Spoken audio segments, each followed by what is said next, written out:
আমি এক মনে চন্দ্র তারা উপভোগ করছিলাম, এমন সময় আপনি ডাক দিলেন। সূর্য তোমার মোকাবেলায় নত হবে এবং তোমার পায়ে পড়ে সেজদা দেবে। চন্দ্র ও 11টি তারকাও তোমাকে সেজদা দেবে। একদা তুমি মহান ব্যক্তি হবে। তুমি যেমন উঁচু পদে অধিষ্ঠিত হবে, তেমনি আধ্যাত্মিকতায় সমুন্নত হবে।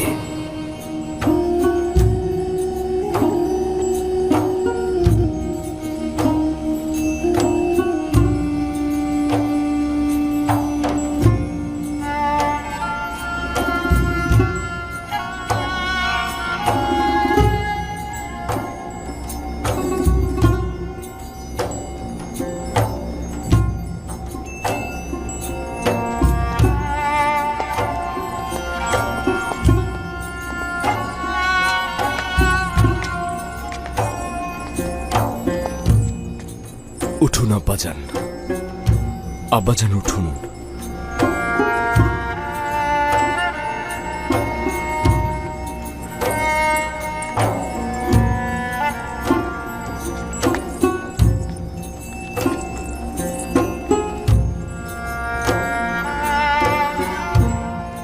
আমার ইউসুফ দেখেছ?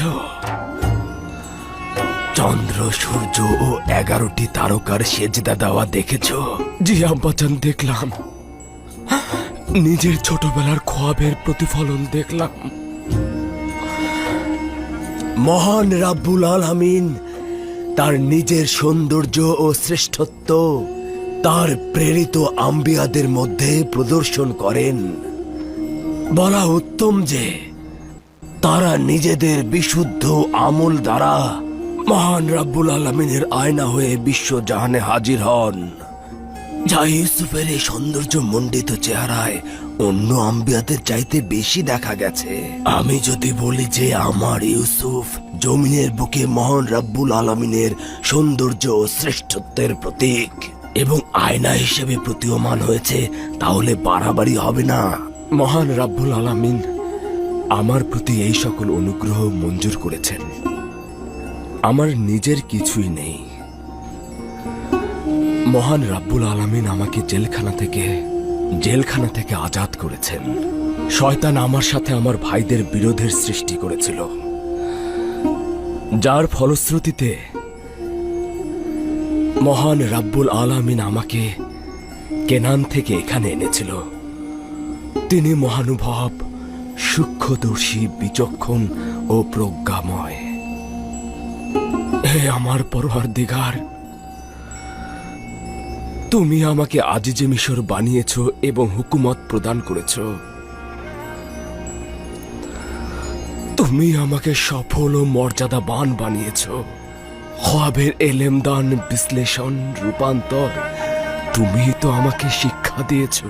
হে আমার পরওয়ারদিগার, আমি তোমার প্রতি শুকরিয়া জানাচ্ছি। তুমি ইয়াকুবের অপেক্ষার অবসান ঘটিয়েছ এবং আমার চোখ দুটোকে সন্তানকে দেখবার জন্য আলোকিত করেছ।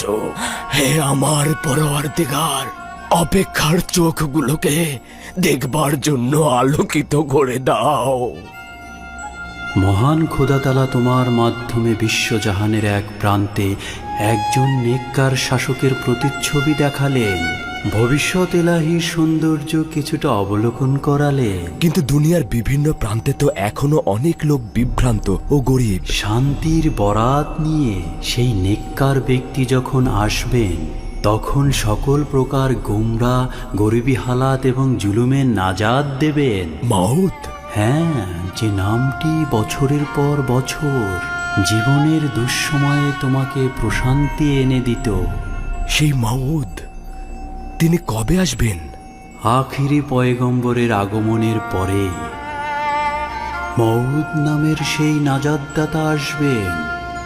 সমগ্র বিশ্বজাহান এক হুকুমতের পতাকা তলে সামিল হবেন। তিনি ন্যায় ও ইনসাফ সমগ্র জাহানে কায়েম করবেন। আপনি নিঃসন্দেহে আখেরি পয়গম্বর ও মউদের দিদার পাবেন। আমার সালাম তাদের পৌঁছে দেবেন।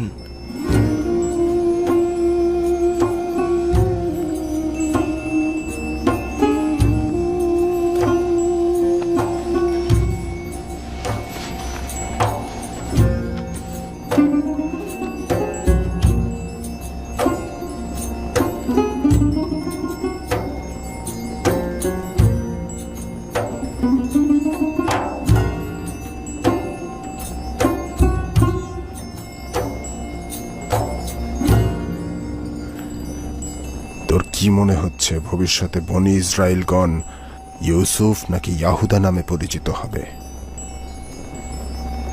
এটা তো বোঝাই যাচ্ছে ইউসুফ। না শামুন, না। ভবিষ্যৎ প্রজন্ম বনি ইসরায়েলদের ইউসুফের নামে না, বরং ইয়াহুদার নামেই চিনবে, তুই দেখে নিস।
এই কাহিনীতে আছে বোধ শক্তি সম্পন্ন ব্যক্তিদের জন্য শিক্ষা।